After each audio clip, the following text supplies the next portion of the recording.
الحمد لله نحمده ونستعينه ونستغفره ونؤمن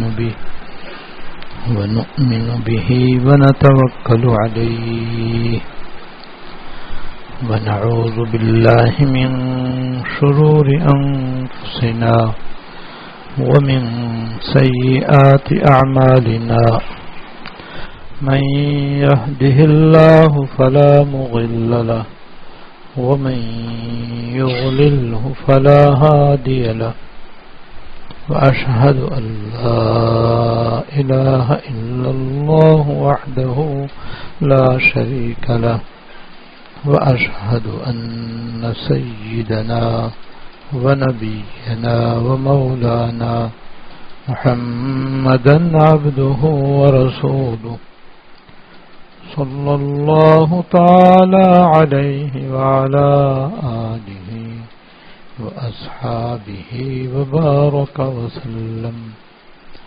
وبارك وسلم تسليما كثيرا أما بعد فأعوذ بالله من الشيطان الرجيم بسم الله الرحمن الرحيم إن تجتنبوا كبائر ما تنهون عنه نكفر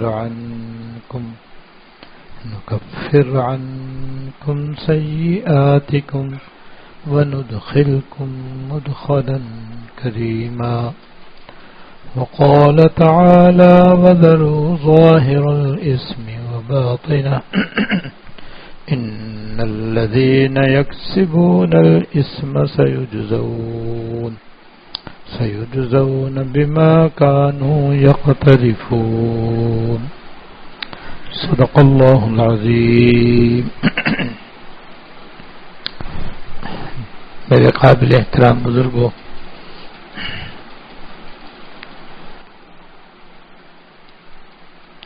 حیات المسلمین کی روح نمبر 22 میں حکیم الامت حضرت مولانا تھانوی رحمۃ اللہ علیہ نے گناہوں سے بچنے کی اہمیت بیان فرمائی ہے، جس میں تقریباً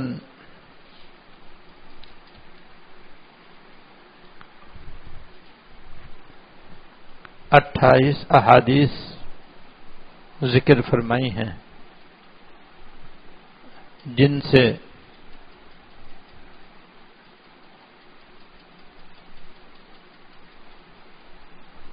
گناہ ہونے کے دینی اور دنیاوی نقصانات معلوم ہوتے ہیں، اور ان گناہوں کا بھی حضرت نے ذکر فرمایا ہے جن پر عذاب آ جاتا ہے. ان میں سے 9 احادیث کی کسی حد تک تشریح ہو چکی ہے. اب باقی احادیث انشاءاللہ تعالی پڑھی جائیں گی. ان کو پڑھنے سے پہلے یہ بات دوبارہ عرض کی جا رہی ہے کہ ایمان لانے کے بعد ہر مومن بندے اور ہر مومن بندی کا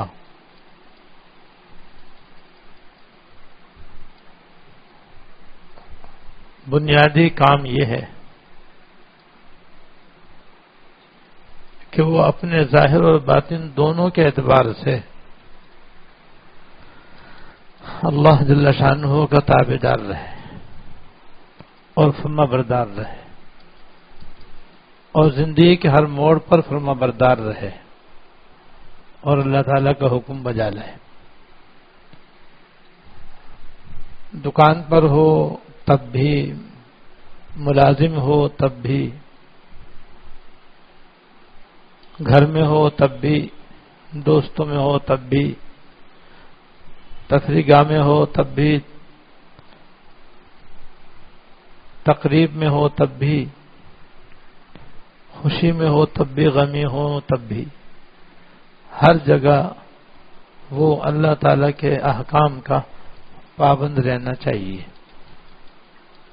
اور اس کی نافرمانی سے ہر جگہ بچنے کی کوشش کرنی چاہیے. جہاں تک بھی ہو سکے گناہوں سے بچنے کی بہت کوشش کرنی چاہیے. بس جس بندے نے ان دو باتوں کو اپنا معمول بنا لیا، ایک جب اور جس موقع پر بھی وہ ہے، زندگی کے جس شعبے میں بھی وہ ہے، اللہ تعالیٰ کی فرما برداری کرتا رہے، اللہ تعالیٰ کا حکم بجا لاتا رہے اور دوسرے اپنے آپ گناہ سے بچاتا رہے، بس وہ بندہ جو ہے کامیاب ہے. وہ اللہ کی بندی نیک بندی ہے اور یہ دونوں کے دونوں دنیا اور آخرت میں فلاح یاب ہیں، اللہ تعالیٰ کی رضا کے حامل ہیں اور ان کا انتقال بھی انشاءاللہ ایمان پر ہوگا اور یقیناً وہ جنت میں جائیں گے، اللہ تعالیٰ کی ناراضگی سے بچیں گے، دوزخ سے انشاءاللہ تعالیٰ محفوظ رہیں گے. دنیا میں بھی ان کو پاکیزہ زندگی نصیب ہوگی، آخرت میں بھی وہ فلاح یاب ہوں گے. اللہ تعالیٰ ہمیں بھی انہی میں شامل فرما دے. اور انہی میں سے بعض خوش نصیب وہ بھی ہوں گے جن کے بارے میں حدیث میں آتا ہے کہ آپ نے فرمایا میری امت میں سے 70,000 آدمی ایسے ہوں گے جو بغیر کسی حساب و کتاب کے جنت میں جائیں گے، اور ان 70,000 میں سے ہر ایک کے ساتھ مزید 70,000 بھی ہوں گے کہ وہ بھی بغیر حساب کتاب کے جنت میں جائیں گے. تو پہلے نمبر میں نہ صحیح، اللہ تعالیٰ دوسرے نمبر میں ہمیں بھی شامل فرما دیں.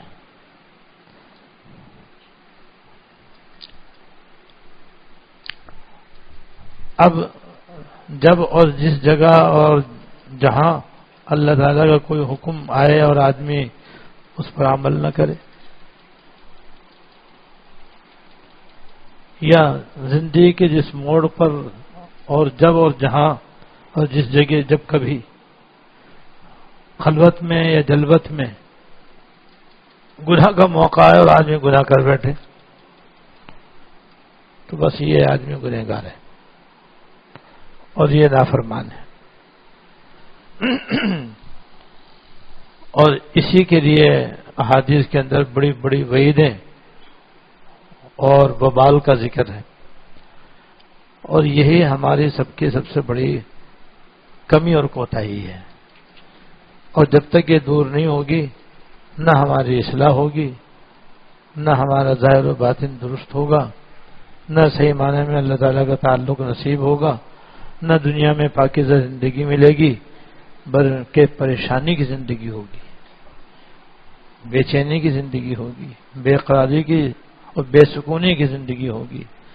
نہ گھر میں سکون، نہ گھر سے باہر سکون، ہر جگہ پریشانی، ہر جگہ پریشانی. یہ گناہوں کا دنیاوی نقصان ہے اور وبال ہے.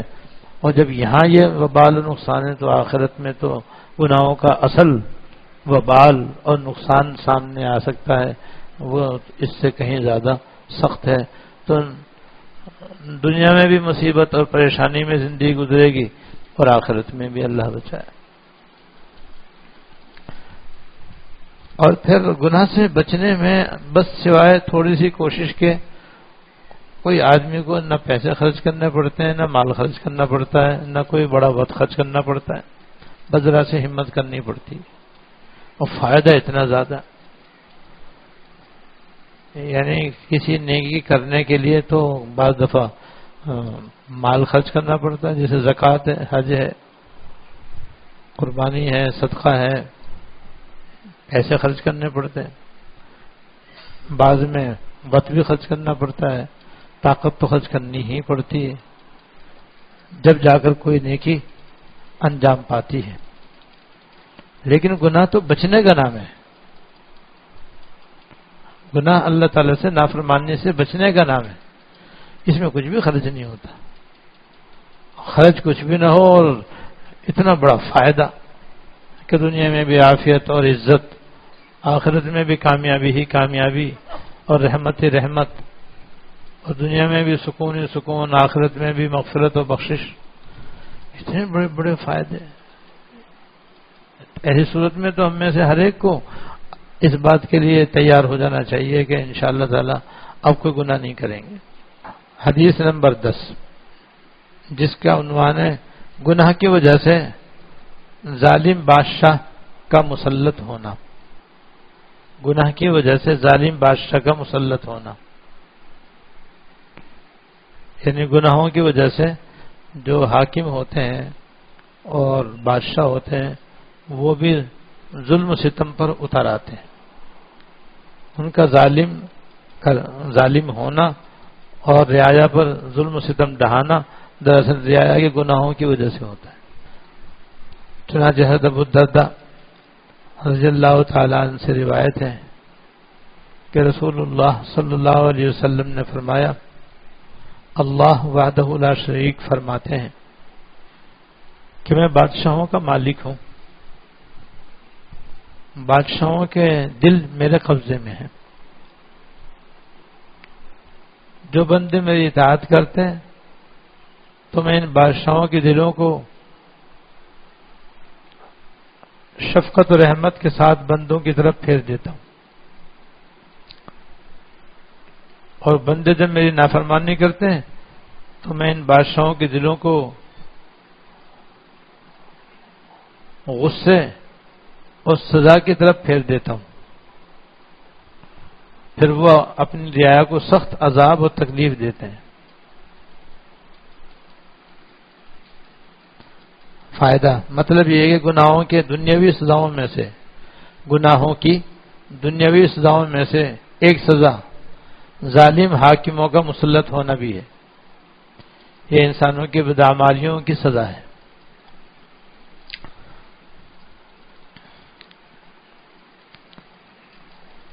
تو اس حدیث میں سرکار دو عالم صلی اللہ علیہ وسلم نے گناہوں کا ایک وبال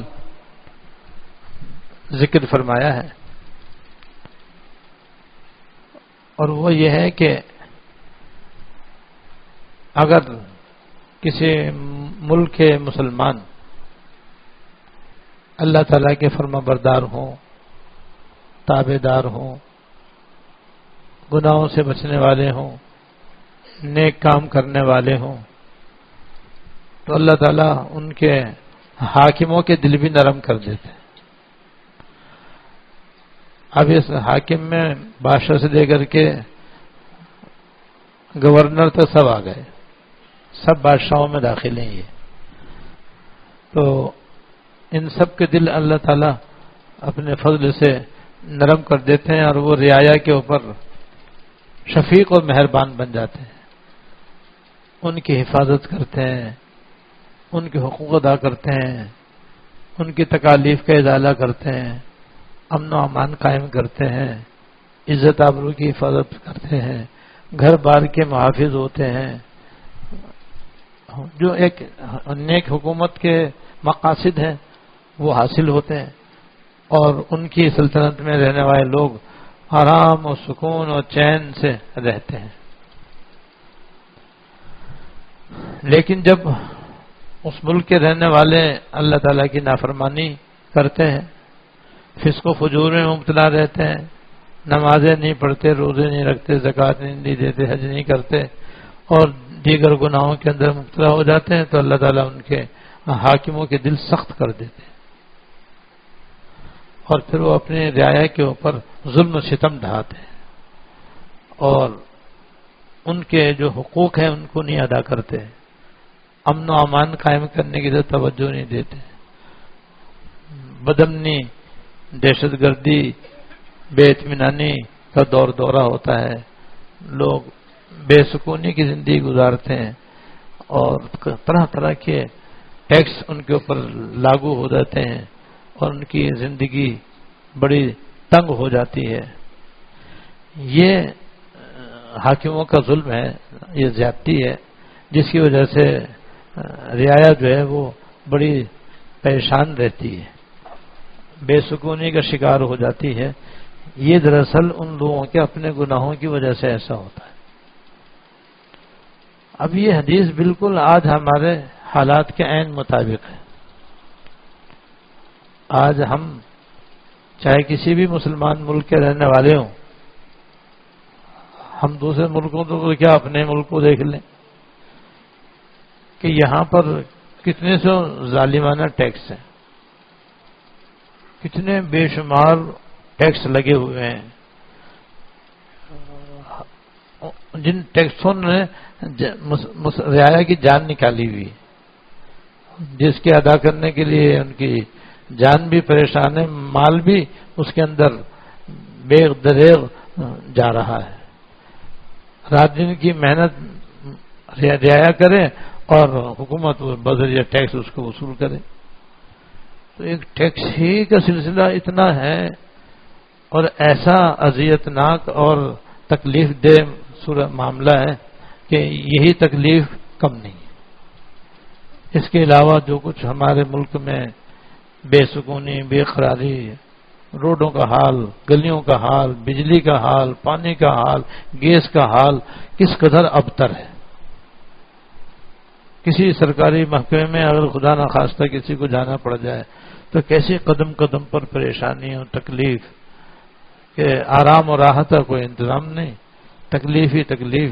رشوت کا بازار ایسا گرم ہے کہ قانونی کام بھی آدمی کا بغیر پیسے کے نہیں ہوتا. پیسے دے دو تو غیر قانونی کام بھی سب قانون کے مطابق، اور پیسے نہ دو تو قانون کے مطابق کام بھی نہیں ہوتا. کتنی تکلیف ہے یہ. خدا نہ خواستہ کوئی عدالت میں چلا جائے اور وہاں اٹک جائے تو بس پھر لینے کے دینے.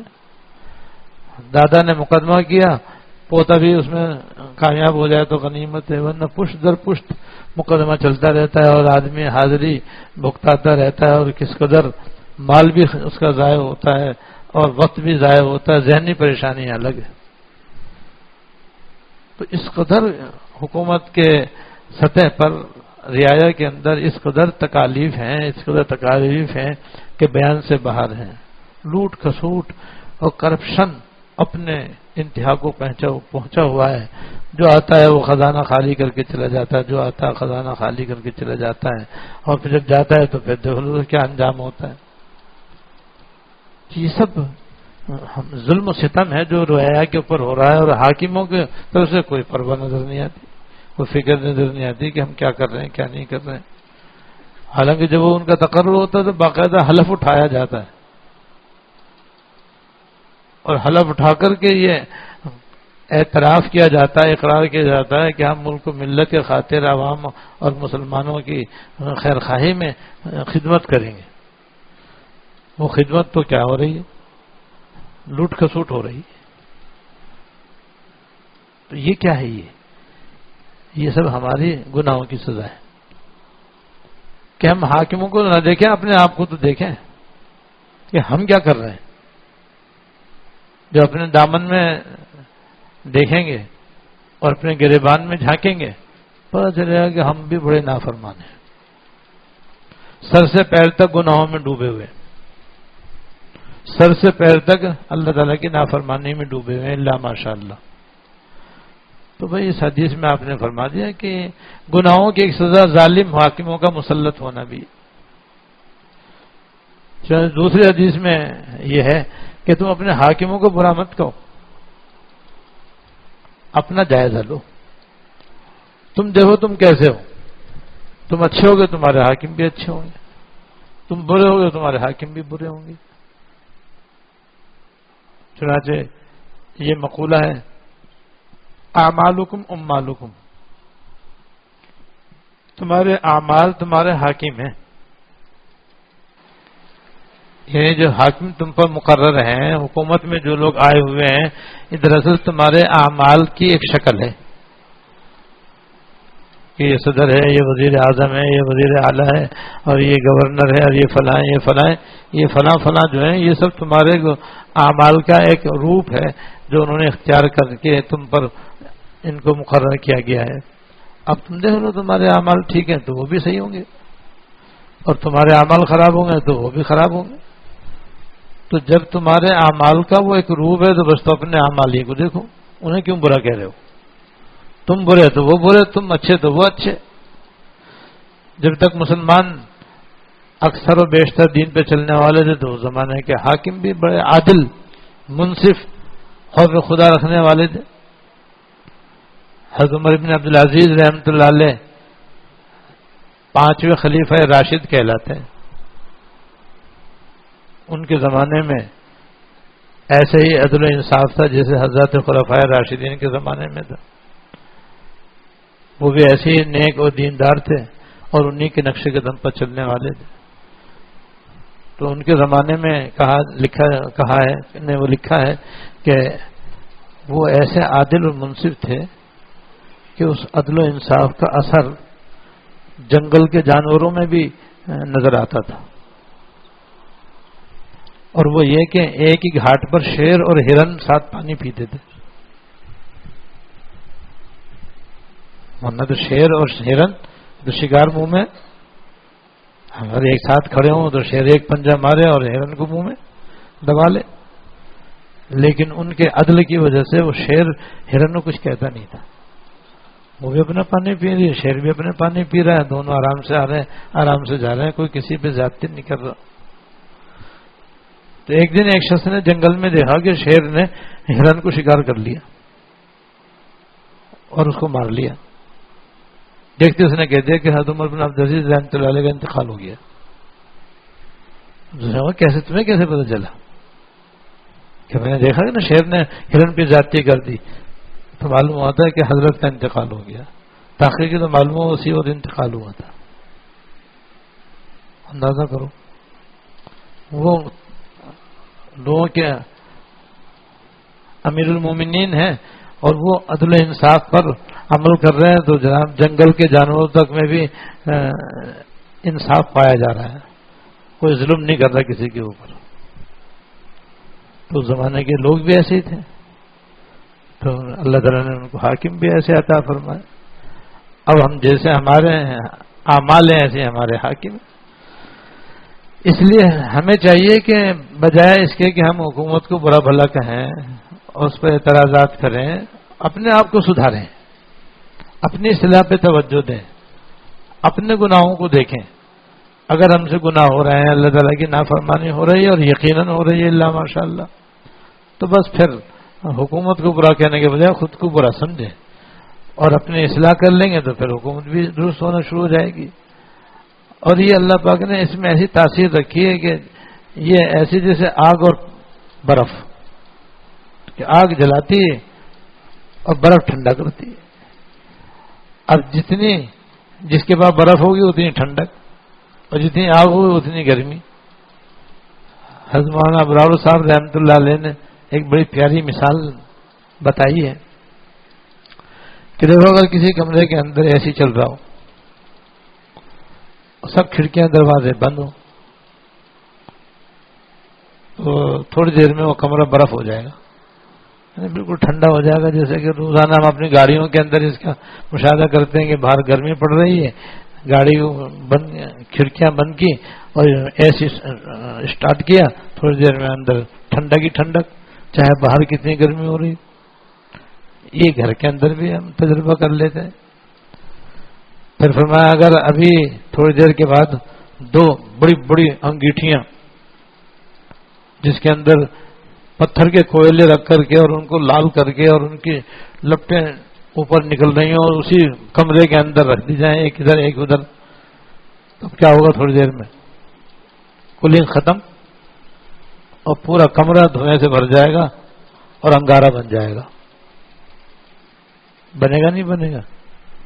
وہاں پر ایسے ہی ہے، سمجھ لو کہ بھائی کچھ نیک کام بھی کر رہے ہیں تو اس کی بھی ٹھنڈک آ رہی ہے، لیکن ساتھ ساتھ بڑے بڑے گناہ بھی کر رہے ہیں، جھوٹ بھی بول رہے ہیں، غیبت بھی کر رہے ہیں، چغلی بھی کر رہے ہیں، اور گھر کے اندر شوہر بیوی پہ ظلم ڈھا رہا ہے، بیوی شوہر پہ ظلم ڈھا رہی ہے، ماں باپ اولاد کی حق تلفی کر رہے ہیں، اولاد ماں باپ کی نافرمانی کر رہی ہے، اور جناب ہر قسم کے گناہ ہو رہے ہیں، ٹی وی بھی چل رہا ہے، فلمیں بھی دیکھی جا رہی ہیں، گانے بھی گائے جا رہے ہیں، بے پردگی بھی ہو رہی ہے، اور کم تولنا کم ناپنا میں پایا جا رہا ہے. تو یہ تو انگاروں کی انگیٹھی تو آپ نے اپنے گھر میں رکھ لی، دکان پہ رکھ لی.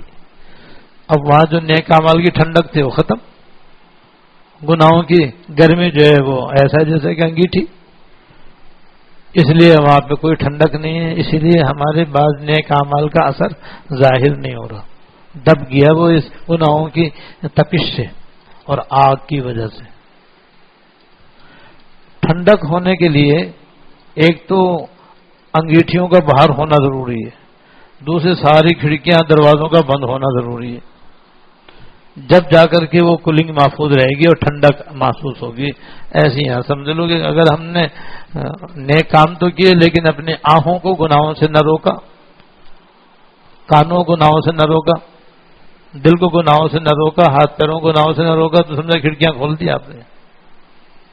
جب کھڑکیاں کھول دی تو بس ساری کولنگ باہر، گرمی ویسی کی ویسی اندر. اور اگر ساتھ ساتھ مزید اور گناہوں کا بھی ارتکاب کر لیا تو پھر جناب آپ نے کھڑکیاں بھی کھول دی اور ساتھ ساتھ اس میں گناہوں کی تپش بھی بھر لی. تو نتیجہ یہ کہ وہ ساری ایسی کی کولنگ ختم اور برباد اور ضائع. اس کے بجائے گرمی ہی گرمی، آگ ہی آگ، تپش ہی تپش. پھر ایسے کیا فائدہ ہوگا بھائی؟ وہ چل رہا ہے بالکل اپنا کام کر رہا ہے لیکن اس کا کام جو ہے وہ ظاہر نہیں ہو رہا ہے. ایسے ہی سمجھو کہ اگر ہم نے نیک کاموں کے ساتھ گناہوں کو نہ چھوڑا تو پھر بے قراری بے چینی یقیناً ہوگی. بہرحال اس میں حضرت نے یہ فرمایا کہ بھائی گناہوں کی سزا ایک یہ بھی ہے کہ جو قوم گناہوں میں مبتلا ہو جاتی ہے ان کے اوپر ظالم حکمران مسلط ہو جاتے ہیں. حدیث نمبر 11. وہب رضی اللہ تعالیٰ نے فرمایا کہ اللہ تعالیٰ نے بنی اسرائیل سے فرمایا کہ جب میری اطاعت کی جاتی ہے تو میں راضی ہو جاتا ہوں، اور جب راضی ہوتا ہوں تو اپنے بندوں پر برکتیں نازل کرتا ہوں، اور میری برکتی کو انتہا نہیں. اور جب میری اطاعت چھوڑ کر نافرمانی کی جاتی ہے تو میں ناراض ہوتا ہوں اور لعنت کرتا ہوں، اور میری لعنت کا اثر 7 پشت تک پہنچتا ہے. الیاذ باللہ. فائدہ حدیث کا یہ مطلب نہیں کہ 7 پشت پر لعنت ہوتی ہے، اس لیے کہ پہلی پشت نے لعنت والا کام کیا ہے، باقی نے تو نہیں کیا. تو یہ مطلب نہیں کہ 7 پشت تک لعنت ہوتی ہے، مطلب یہ ہے کہ اس کے نیک ہونے سے اولاد کو نسل در نسل جو برکت ملتی وہ نہ ملے گی.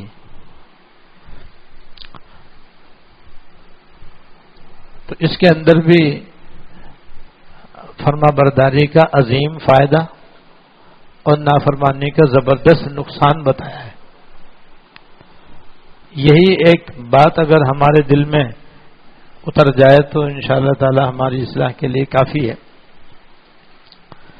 کہ اللہ تعالیٰ نے بنی اسرائیل سے فرمایا تھا کہ جب میری تابعداری ہوتی ہے اور میری اطاعت کی جاتی ہے تو میں اپنی اطاعت کرنے کی وجہ سے راضی ہوتا ہوں اور خوش ہوتا ہوں. اور جب اللہ پاک راضی ہوتے ہیں تو اپنے بندوں پر برکت نازل فرماتے ہیں، اور اللہ تعالیٰ کی برکت کی کوئی انتہا نہیں. برکت کے معنی اللہ تعالیٰ اپنے بندوں کی ضروریات آسانی کے ساتھ مہیا فرماتے ہیں، سہولت کے ساتھ مہیا فرماتے ہیں، تمام ضروریات ان کی پوری فرماتے ہیں، دین کی بھی، دنیا کی بھی، آخرت کی بھی، دنیا کی بھی. ہر طرح کی ان کو سہولتیں اور آسانیاں اللہ تعالیٰ کی طرف سے ملتی ہیں. اور اس برکت کی کوئی اللہ تعالیٰ کی حد نہیں ہے کہ بس اتنا ملے گا، اس سے زیادہ نہیں ملے گا. ہر چیز بے حساب بے اندازہ من جانب اللہ ملتی رہتی ہے، اور آدمی کی تمام ضروریات غیب سے مہیا ہوتی رہتی ہیں. عزت رہتی ہے، سکون رہتا ہے، آرام رہتا ہے، چین رہتا ہے، راحت رہتی ہے، عافیت رہتی ہے. یہ ساری باتیں برکت کے مفہوم میں داخل ہیں. دیکھو یہ ہے اللہ تعالیٰ کی فرما برداری کا فائدہ. اب جو بھی فرما برداری کرے گا اس کے ساتھ یہ معاملہ ہوگا، لیکن ضروری ہے کہ ظاہری طور پر بھی فرما برداری کرے، باطنی طور پر بھی فرما برداری کرے. یہ میں اس لیے کہہ رہا ہوں کہ بعض مرتبہ بعض لوگ کہتے ہیں ہم تو نماز بھی پڑھتے ہیں، روزے بھی رکھتے ہیں، حج بھی کرتے ہیں، زکات بھی کرتے ہیں، پھر بھی ہمارا تو حالات نہیں بدلتے. وجہ اس کی ہے کہ وہ باطن کو تو سدھارتے ہی نہیں ہیں. یا جیسے میں نے ابھی مثال دی کہ بھی نماز روزہ پڑھ رہے ہیں لیکن گناہوں سے بچنے کا تو اہتمام ہی نہیں ہے. تو پھر یاد رکھو یہ برکت نازل نہیں ہوگی، برکت حاصل نہیں ہوگی. اس کے لیے ضروری ہے کہ دل سے بھی فرما بردار ہو اور ظاہر سے بھی فرما بردار ہو. ظاہر گناہوں سے بھی بچے، باطنی گناہوں سے بچے، تو بس پھر اللہ تعالیٰ کی برکت ہی برکت نازل ہوگی، جسی کو انتہا نہیں. اور جب کوئی اللہ تعالیٰ کی نافرمانی کرتا ہے تو ظاہر اللہ تعالیٰ ناراض ہوتے ہیں. جب اللہ تعالیٰ ناراض ہوتے ہیں تو پھر اللہ تعالیٰ کی طرف سے لعنت آتی، اور اس لعنت کا اثر 7 پشت تک ہوتا ہے. یعنی جس پر لعنت ہوئی ہے اس کی 7 پشت تک اس کا اثر جاتا ہے. لعنت تو پہلی پشت پر ہوئی ہے، باقی پہ نہیں ہوئی، لیکن اس کا اثر یہ ہے کہ جب پہلی پشت کے اوپر لعنت ہوئی تو وہ برکت سے محروم ہو گئے. اس برکت سے معروم ہونے کی بنا پر اگر وہ موجب لعنت کام نہ کرتے تو یہ برکت بے انتہا ہونے کی وجہ سے 7 پشت تک جاتی. اولاد در اولاد وہ خیر منتقل ہوتی، وہ منتقل نہیں ہوتی، جس کے نتیجے میں بعد والی پشتیں جو ہیں اس سے معروم ہو جاتی. اس لیے بھی اللہ تعالیٰ کی بہت زیادہ فرما برداری اور تابعداری کرنی چاہیے، تاکہ ہم بھی اللہ کی برکتوں سے اور رحمتوں سے مالا مال ہوں، ہماری اولاد و نسل بھی اس سے مالا مال ہو.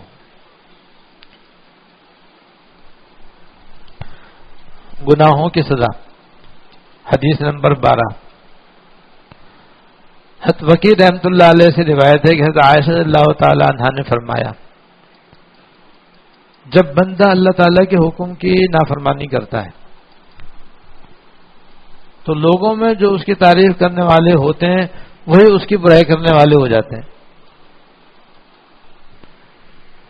یعنی ایک یہ بھی ہے کہ اللہ تعالیٰ کی نافرمانی کا اثر دوسری مخلوق پر بھی ظاہر ہو جاتا ہے. اگر کوئی اللہ تعالیٰ سے ڈرنے والا ہے، اللہ تعالیٰ کی فرما برداری کرنے والا ہے، تو اس کے ماتحت بھی اس کے فرما بردار ہو جاتے ہیں. یہ اللہ پاک نے نیکی کے اندر اثر رکھا ہے.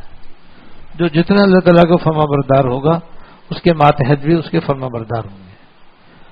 اور اگر کوئی نافرمانی کرنے کا گناہ کر بیٹھے گا، نافرمانی کر بیٹھے گا، تو جو لوگ اس کے تابع دار تھے، جو اس کے تعریف خواں تھے، جو اس کی تعریف کیا کرتے تھے، اور اس کے وہ بھی پھر اس کی برائی کرنا شروع کر دیتے. وجہ ظاہر ہے تابع داری کے اندر تعریف ہے اور نافرمانی کے اندر برائی ہے. لہذا یہ عام طور پر دیکھا جاتا ہے کہ آدمی بعض کام اچھے کرتا ہے، لیکن اس کے باوجود اس کے گھر والے، اس کے اولاد، بیوی، بچے، بہن بھائی جو اس کے ماتحت ہیں یا ملازم، نوکر چاکر، وہ کیا کہتے ہیں اس کی نافرمانی کرنے لگتے ہیں. اور وہ کہہ کے سمجھا کے تھک جاتا ہے. اس کی بڑی وجہ یہ ہوتی ہے وہ خود فرما بردار نہیں ہے، اور 2-4 نئے کام کرنے سے اسے دھوکہ ہو جاتا ہے کہ میں تو نماز پڑھتا ہوں، تہجد پڑھتا ہوں، اشراق پڑھتا ہوں، یہ کرتا ہوں، وہ کرتا ہوں، اس کے باوجود میری بیوی میرا کہنا نہیں مانتی، میرے بچے میرے حکم نہیں مانتے، اور میرے ملازم جو ہیں وہ مجھے ستاتے ہیں، اور کبھی کچھ ہر طرح سے پریشان کرتے ہیں. تو اس نے دراصل اپنے گناہوں کو دیکھا ہی نہیں. اگر اپنے گناہوں کو دیکھتا تو پتہ چل جاتا کہ میں کہاں کھڑا ہوں. دراصل ایسے گناہ اس سے ہوتے ہیں جو اس کو پتہ نہیں ہوتے، جس کی وجہ سے یہ نیچے والے بھی سارے اس کے نافرمان ہو جاتے ہیں. اور اگر آدمی واقعی اللہ تعالیٰ کا فرما بردار تابع دار ہو تو پھر اس کے ماتحت بھی، اس کے موجودگی میں بھی، اس کے عدم موجودگی میں بھی تابع دار رہتے ہیں.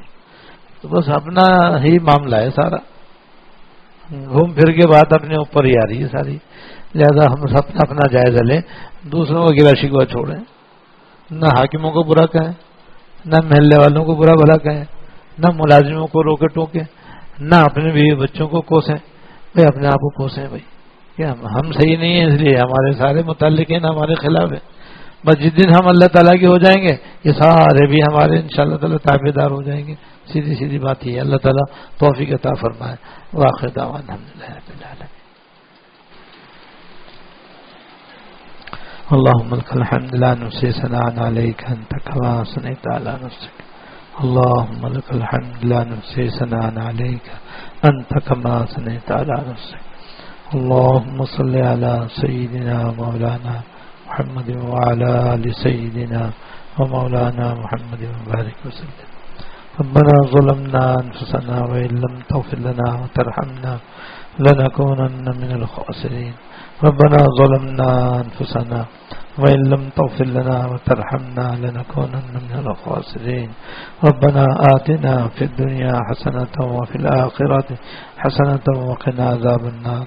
ربنا هب لنا من أزواجنا وذرياتنا قرة أعين واجعلنا للمتقين إماما. اللهم اغفر لنا وارحمنا وعافنا واعف عنا يا أرحم الراحمين يا رب العالمين يا حي يا قيوم يا ذا الجلال والإكرام. ہم سب کے اگلے اور پچھلے چھوٹے بڑے خفیہ علانیہ سارے گناہ معاف فرما.